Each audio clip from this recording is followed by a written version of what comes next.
शाळेत सुविधा मिळत नसल्याने तसेच अपूर्ण शिक्षक विविध प्रश्नांना कंटाळून विद्यार्थिनींनी काढला पायी मोर्चा। आश्रमीय विद्यार्थिनी सुमारे 22 किलोमीटर केली पायपीट। नर्मदा बचाव आंदोलनाच्या कार्यकर्त्यांनी ऐकले गारहाणे। तळोदा एकात्मिक आदिवासी विकास प्रकल्प अंतर्गत धडगाव तालुक्यातील मांडवी येथील शासकीय आश्रमशाळेतील 50 ते 60 विद्यार्थिनींनी आश्रमशाळेतील असुविधा आणि त्रासाचा पाढा।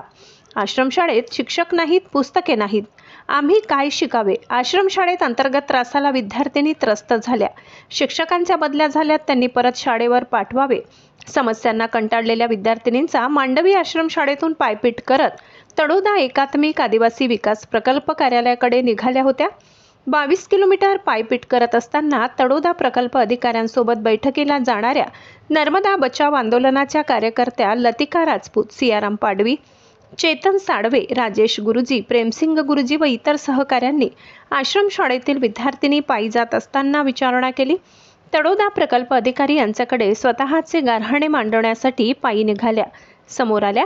विद्यार्थिनींच्या समस्या समजून घेत विद्यार्थ्यांनी बिजरी आश्रमशाळेत नेले। नर्मदा बचाव आंदोलनाचे कार्यकर्ते यांनी तळोदा प्रकल्प अधिकारी यांच्याकडे प्रश्न मांडला। तातडीने कडक कारवाई करण्याची, मुलींना न्याय देण्याची मागणी